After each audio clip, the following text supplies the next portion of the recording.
Mesdames, Messieurs, chers compatriotes, toutes celles de ceux qui me font l'honneur de suivre les actions de SOS Cameroun Solidarity par ma voix, je vous dirai jamais assez merci pour ce que vous nous apportez au quotidien. Sans vous, nous ne sommes rien et nous ne serons jamais rien. C'est pour cela que je ne manque aucune occasion, ici comme ailleurs, pour vous renouveler nos remerciements. Merci à toutes et merci à tous. Mes chers compatriotes, aujourd'hui est un nouveau jour. Honorons Dieu et célébrons la vie et demandons au grand architecte de l'univers Ntizama de nous pardonner pour nos péchés, de nous pardonner pour le mal que nous avons fait aux autres et de pardonner aux autres pour le mal qu'ils nous ont fait, car comme nous tous, ils ne savent pas ce qu'ils font. Nous demanderons ce matin au Très-Haut de nous protéger, de protéger toutes celles de ceux qui nous entourent au quotidien, les parents, les enfants, les époux, les amis et même les ennemis qui nous protègent tous. Parce qu'en nous protégeant, ça permet à chacun d'entre nous de se remettre en cause, de ne pas répéter les mêmes bêtises. Demandons en Ntizama de repousser loin de nous tout esprit mécréant, méchant, malveillant, tentant de nous dérouter de nos chemins initiaux. Demandons au grand architecte de l'univers de repousser loin de nous tout esprit dangereux, mécréant, tentant d'investir nos âmes. Qu'il nous protège, qu'il nous bénisse, qu'il nous accompagne. La terre est propre et nourricière, mais les cerveaux de certains d'entre nous sont sales, il faut les nettoyer pour les meilleures conditions de vie ensemble. Je vous souhaite un début de semaine très courageux. Je ne vais pas dire bon début de semaine parce que ce n'est pas évident. Alors aujourd'hui est un nouveau jour. Toutes celles de ceux qui ont la grâce, la bénédiction de m'écouter ce matin, comme moi j'ai la grâce et la bénédiction de vous avoir dans ma vie et d'échanger avec vous. Je vous souhaite beaucoup de courage et que Dieu vous bénisse. Profitez de la vie et de chaque instant en honorant le grand architecte de l'univers, celui-là même qui nous a donné le souffle de vie. Satan est un imposteur. Il faut noter ça. Satan est un imposteur, il ne t'apportera rien. Je vais avoir une pensée pour tous les morts. Parce que c'est de la mort que nous allons parler ce matin. L'une des nôtres a été encore soustraite de la communauté des vivants. La grande communauté des vivants. L'une des nôtres a été comme ça enlevée, assassinée, tuée. Un crime méthodiquement organisé, prémédité et répété, parce que ce n'est pas la première fois. Je vais donc ici vous parler des assassins de Prestige Victoire Kamdem. Cette jeune dame qui avait une charge pondérale, d'après elle, importante, pourtant, vu ce que j'ai regardé d'après les images terribles, la femme a été décapitée, dépecée. Le corps a été dépecé, recousu. Je ne sais pas, même les chirurgiens les plus capés de l'histoire ne font pas ça. Cette jeune femme a été assassinée parce que elle s'est dit qu'elle avait une charge pondérale un peu importante. Il fallait se redonner, refaire la beauté.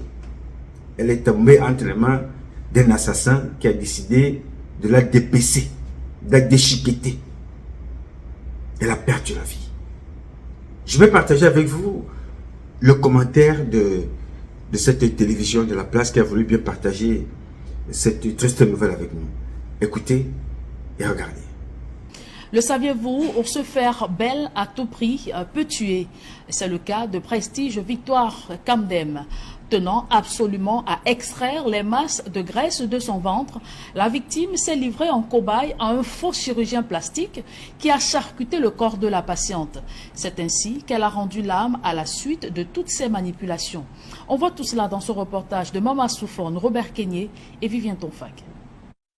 Totalement nue et présentant une trentaine de points de suture au niveau de son bas-ventre, cette femme âgée de 29 ans a été retrouvée morte dans la chambre d'un homme à Fumbout, dans le département du Noun. J'ai été informé de ce qu'une femme est décédée dans la chambre d'un médecin. Nous sommes venus faire des constatations et puis bon. Le médecin en question, le voici, Daniel Chambanyake, présenté à la défunte Prestige Victoire Kamdem, qui avait besoin de réduire les graisses superflues, lui donnant une silhouette qu'elle n'appréciait plus. il se propose de lui faire une chirurgie plastique. C'est seulement pour enlever la graisse sur le corps. Ayant convenu des modalités, les deux quittent Baham dans le département des Hauts-Plateaux, où ils s'étaient rencontrés dans un centre de santé. Pour Fumboat, où a eu lieu l'opération fatale, réalisée à l'aide de ses outils rudimentaires. Et la patiente opérée étant à Baham a sollicité volontairement de venir suivre, n'est-ce pas, son médecin traitant ici au centre de santé Zion. Tu ne la mets pas au centre de santé, tu la gardes chez toi. Et quand je te dis d'aller la mener au centre de santé, tu me dis qu'elle est morte. Donc tu es parti de chez toi le matin. Alors qu'elle était déjà morte. Elle était morte où? Quand elle arrive à l'hôpital là où elle vient de travailler, elle disait qu'elle voulait être à l'aise. Et comme à l'hôpital là, elle ne sent pas à l'aise.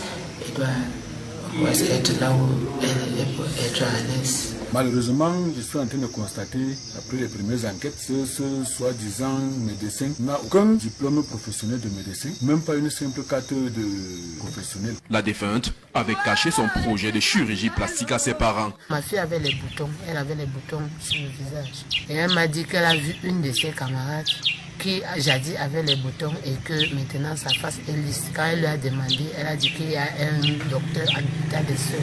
Elle est donc partie voir ce docteur.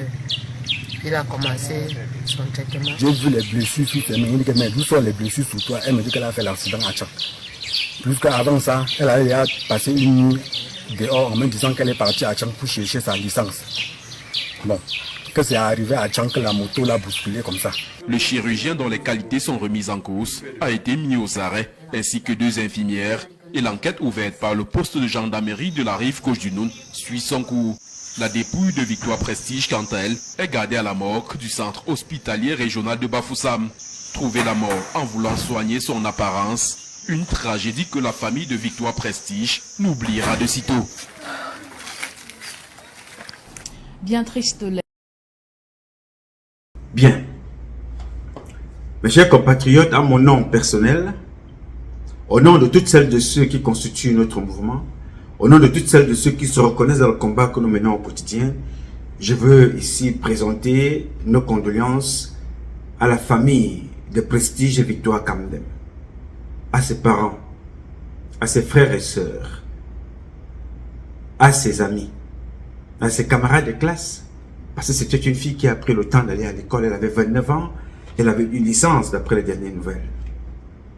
Je veux avoir une pensée profonde pour tout le peuple camerounais qui subit ça tous les jours. Ce n'est pas un mort de trop, un assassinat de trop.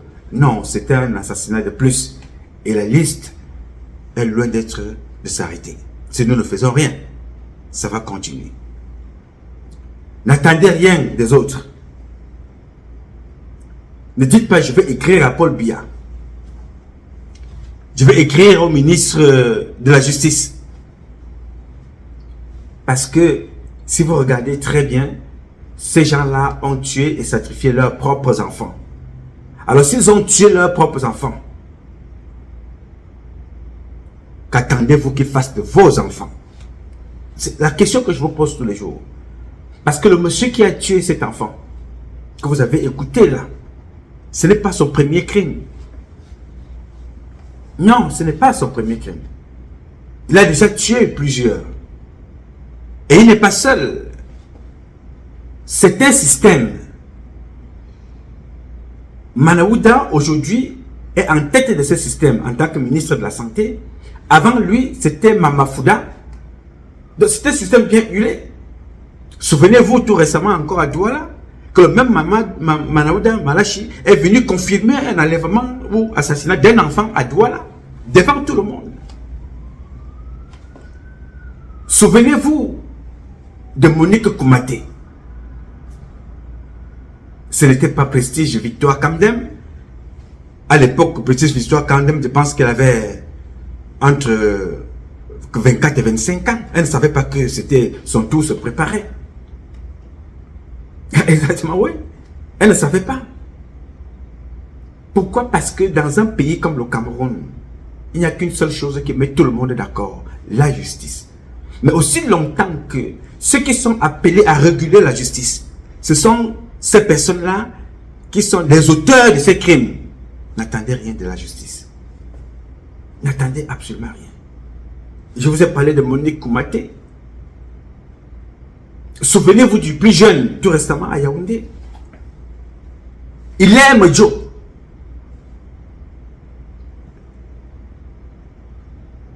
Souvenez-vous du plus jeune, tout récemment à Yaoundé. Il est à ici. Allé à l'hôpital parce qu'il a eu une blessure lors d'une bagarre. Il marchait sur ses propres pieds. Il est allé avec ses pieds, rentré à l'hôpital. Il est ressorti là-bas déchiqueté et les reins prélevés. Enquête classée sans suite. Cet enfant a été victime de vendeurs d'organes. Pierre-Joseph Fouda, le directeur général de cet hôpital, et son épouse, qui sont des vendeurs d'organes. Et c'est reconnu officiellement. Personne ne peut rien faire. Oui. Personne ne peut rien. Parce que si l'épouse du président Biya, elle-même a sacrifié ses propres enfants avec son mari, qu'attendent les parents de Hitler à ici, de Biya? Qu'attendent-ils qu'ils fassent de leur enfant, Hitler Modjo, lui donner justice? Jamais. Ce n'est pas possible. Mais vous attendez que Mbargomboa, qui est de Yaoundé, se dise que voilà, il faut saisir la justice parce qu'un certain Hitler Modjo, pardon, pas Hitler Modjo, Hitler a ici. Vous attendez qu'un certain Mbargomboa saisisse la justice parce que Hitler a ici a été assassiné? Non, monsieur. Mbargomboa a tué sa femme devant vous, ici. Tout le monde a vu. Alors qu'attendez-vous que ces gens-là fassent de vos enfants s'ils tuent leurs propres femmes et leurs enfants? Il est temps de faire quelque chose. Mbargomboa a tué son épouse, ici tout le monde a vu, avec la complicité de Mbargangele qui a envoyé des policiers là-bas. Ce n'est pas un homme qui se tient aux États-Unis raconter sa vie. Je vous ai montré la vidéo. Un monsieur, dit-il, marié, prend sa femme. Vous pouvez même lui demander de prendre ses affaires et de sortir. Pour démontrer le côté machiavélique et satanique, il appelle Mbargangele. Mbargangele envoie des policiers venir tirer cette femme-là dehors. On la jette dehors et ils vont là-bas l'assassiner. Et ils organisent la messe. Et dans son discours, il dit: cette maison, je l'ai construite avec l'aide de mon épouse. Nous avons construit cette maison ensemble. Mais devant vous, il a jeté la même fille dehors. Il a jeté dans la rue. Ils sont allés l'assassiner là-bas. Alors, quand cette dame faisait les partouzes avec son propre mari, acceptait que son mari viole ses enfants, je parlais ici, elle me combattait.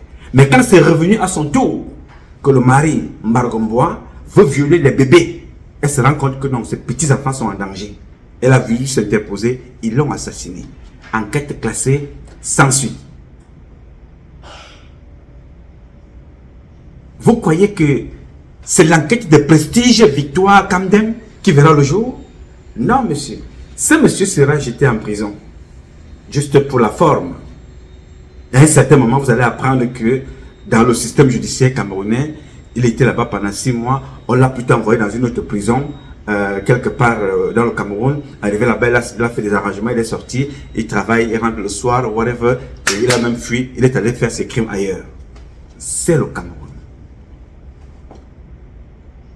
C'est le système camerounais, imprimanté, imposé, instrumentalisé par Biya et ses gens. Je vais ici vous permettre d'écouter un docteur. Je ne ferai pas de commentaires. Vous écoutez ce docteur-là. Ce professeur, c'est même pas un docteur, ce professeur en médecine. Écoutez ce qu'il dit. C'est très grave.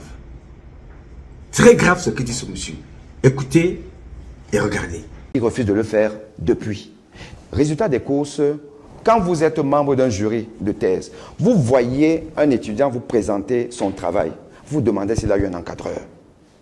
Et il va sortir médecin. Non seulement il a fait l'école buissonnière, et que même dans les stages à l'hôpital, un coup il vient, un coup il ne vient pas. Il ne va jamais au cours magistraux à la faculté. Donc il ne connaît pas grand-chose, mais il va sortir diplômé. Et c'est lui qui va vous soigner, qui va me soigner. Mais professeur Boni, ce que vous décrivez est extrêmement grave. Vous savez pas dans le dos. Alors, je vais vous dire, je vous fais maintenant un scoop. Ma deuxième lettre, j'accuse au président de la République, c'est sur ce sujet-là. Parce que c'est plus grave que vous ne l'imaginez. C'est un crime contre l'humanité, ce qui se passe à la faculté de médecine de Douala. Et je parie que ce n'est peut-être qu'à la faculté de médecine de Douala. Vous avez beaucoup de médecins là qui sont dehors aujourd'hui, qui sont sortis, qui sont pas des médecins.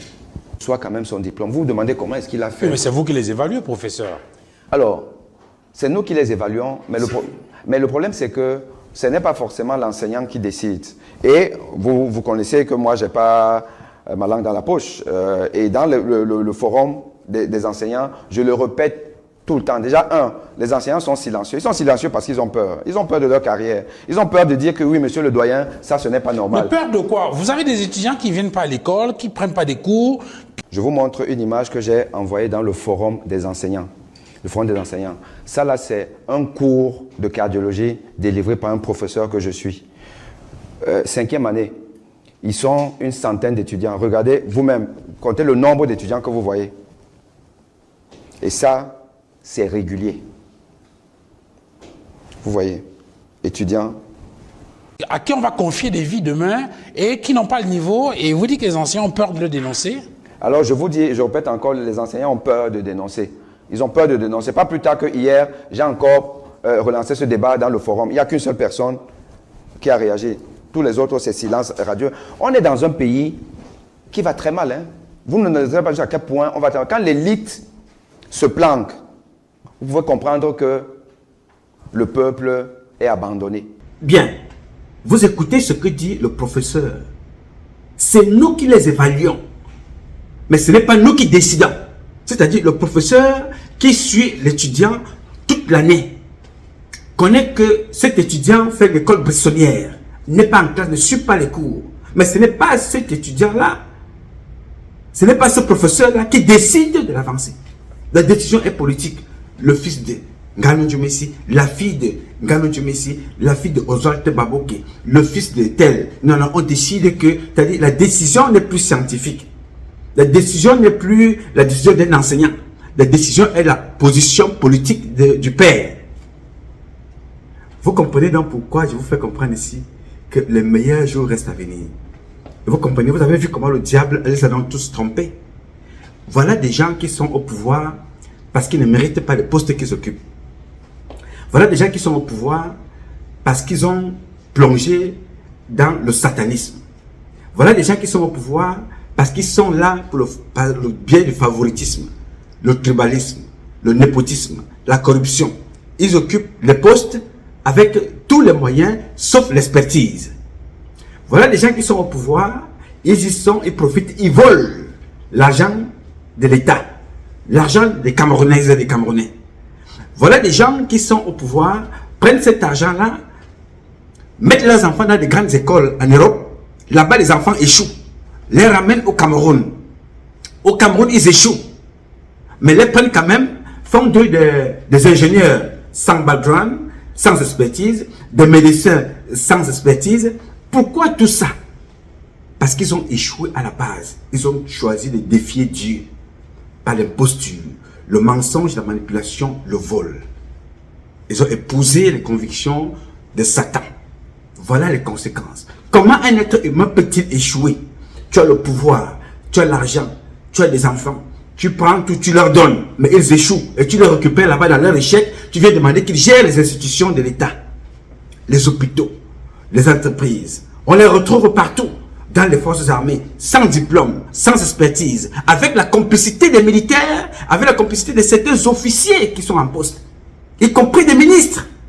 On nomme des colonels dont nous connaissons être des colonels bandits, sans parcours scientifique dont on peut tracer. On démontre ici que ce monsieur que vous voyez là, il dit qu'il est commandant, capitaine, colonel. C'est un faux colonel. On prend ça, on donne au ministre, on dit prends, voilà ça.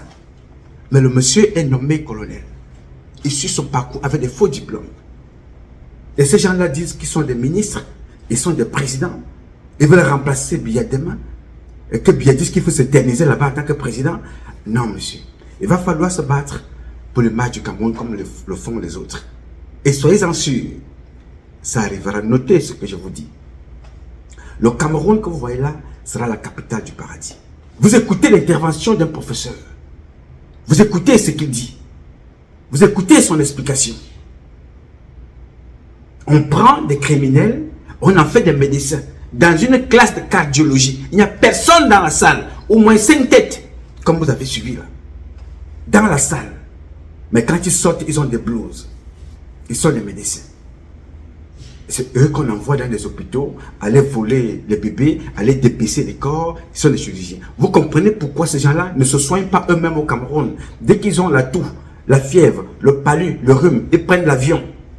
Ils vont ailleurs. Et ce sont les Camerounaises et les Camerounais qui servent de cobayes. Qui servent de cobayes pour ces criminels de la pire espèce.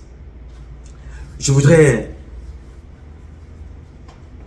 encore une fois de plus, renouveler mes condoléances à la famille de Prestige Victoire Kamdem et dire au peuple camerounais, c'est toujours triste de perdre l'un des nôtres comme ça. Mais c'est important pour moi chaque jour de vous dire que ces comportements que vous découvrez aujourd'hui, moi je les connais depuis plus de 30 ans. Parce que dans l'armée déjà, j'ai connu ces comportements-là. C'est pour ça que je suis parti. Ce n'est pas nouveau. Ceux qui connaissent ceux qu'on a tués à Douala. Le titre c'est Biatu 3000 Camerounais à Douala. Allez regarder. À l'époque, Momo était là. Il se battait aux côtés des citoyens. Il jouait le vrai rôle. Il ne jouait pas la comédie comme aujourd'hui. Donc ce que vous voyez là n'est pas nouveau. Monique Koumaté n'était pas la dernière. Ilia Aïssi n'était pas le dernier. Prestige et Victoire Kamdem n'est pas la dernière. D'ici la fin de ce mois, vous allez encore apprendre des morts sur la route, des morts dans les hôpitaux, des morts en prison, des morts dans les commissariats, des morts partout dans les maisons. C'est ça le système de Biya. Servir Satan. C'est pour ça qu'il a échoué. Ses enfants sont maudits, sa femme maudite, lui-même maudit, le ministre maudit, tout un gouvernement de maudits. Alors qu'attendez-vous d'un gouvernement de maudits qui ont sacrifié leurs propres enfants? Qu'attendez-vous qu'ils fassent de vous autres et de vos enfants? Des enfants maudits, des enfants assassinés, des enfants qui servent de la chair au Satan? Non, monsieur. Il est temps que chacun de vous prenne conscience. Comme j'aime le dire, un Cameroun nouveau est possible, chacun dans son domaine respectif. Que chacun fasse sa part. Je fais ma part et j'assume ça depuis plus de 30 ans. Dieu seul le sait. Je le fais, je n'attends rien. Je parle pour que je n'ai plus de victimes comme Prestige Victoire Kamdem. Je parle parce que je ne veux plus avoir des victimes comme Jean-Marie Benoît Mbala. Je parle parce que je ne veux pas avoir des victimes comme Monique Koumaté. Je ne veux plus avoir des victimes comme toutes celles de ceux qui sont tués au Cameroun. Et je parle tous les jours pour que chacun de vous prenne conscience que si tu ne fais rien quand ça se passe à côté de toi, tu es une victime en sursis. Hier, c'était le père Onambele Zibi. C'était lui qu'on prenait la vie. La femme de Margombo a regardé et se disait que non, ça se passe ailleurs. On a pris la sienne. Nous avons affaire à un gouvernement de criminels. Ils tuent tout, dans tous les domaines. Ils tuent les vies des professeurs. Vous avez vu Nke, vous avez vu Damaris, vous avez vu tous ces jeunes-là qu'on détruit. Ils tuent les enseignants. Vous avez vu ce professeur qui parle. Quelle est la fierté d'un enseignant, docteur en médecine, professeur en médecine? Quelle est sa fierté? Sa fierté, c'est de voir des enfants qu'il a enseignés réussir dans la vie. Voilà un professeur qui vient pleurer devant vous, comme un enfant. Parce qu'on a détruit sa carrière. Il ne peut pas enseigner. Mais personne ne peut parler. Il vous dit que les enseignants, personne ne parle. Parce qu'on n'est plus là dans la logique. On est là dans le sens que je protège mon petit pain. D'autres même des médecins qui sont aujourd'hui dans son forum, les enseignants sont passés par là, ont le fion défoncé.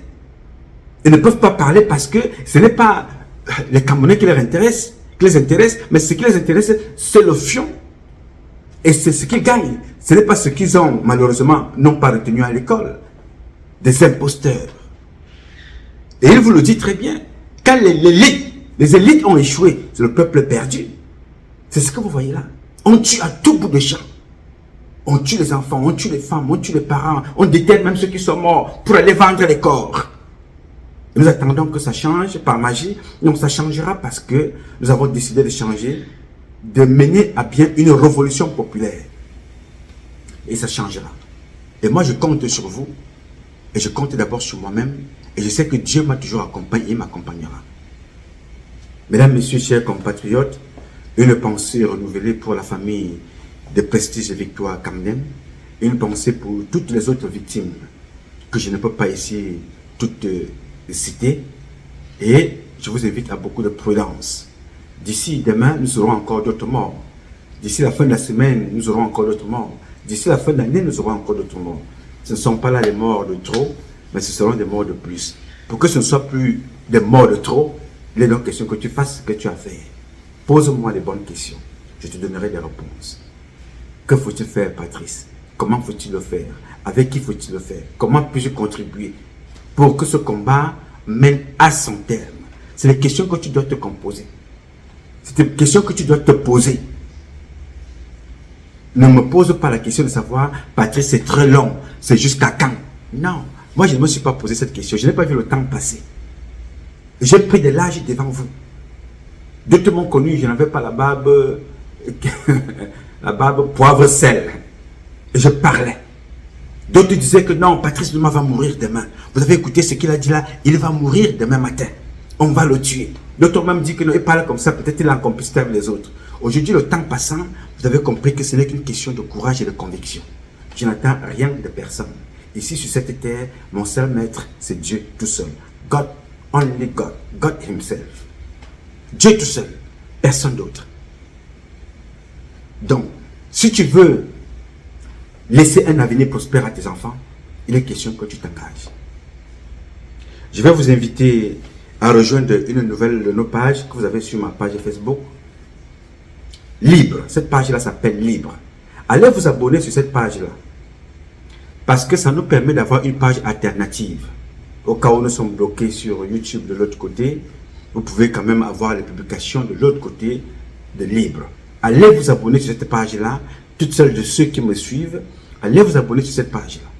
Et je l'ai dit ici, nous devons avoir une page alternative qui va permettre que chaque fois que l'un des influenceurs ou bien l'un des lanceurs d'alerte, parce que moi je ne suis pas un influenceur, je suis un lanceur d'alerte, est menacé ou sa page est fermée, je vais annoncer ici à partir de la page Libre d'aller vous abonner sur sa nouvelle page pour que continue comme ça à publier, à vous former, à sensibiliser, à dénoncer. Donc je vous invite tous à aller vous abonner sur la page Libre. Le nom c'est Libre que nous avons publié. Je vais mettre le lien sur ma page Facebook. À partir de là, vous pouvez aller là-bas, cliquez, abonnez-vous pour ne pas perdre nos publications. Ok? Que Dieu vous bénisse. Je m'appelle Nouma, Patrice Nouma. Je réponds au 001 551 666 1027. I love you, but God love you more. Thank you.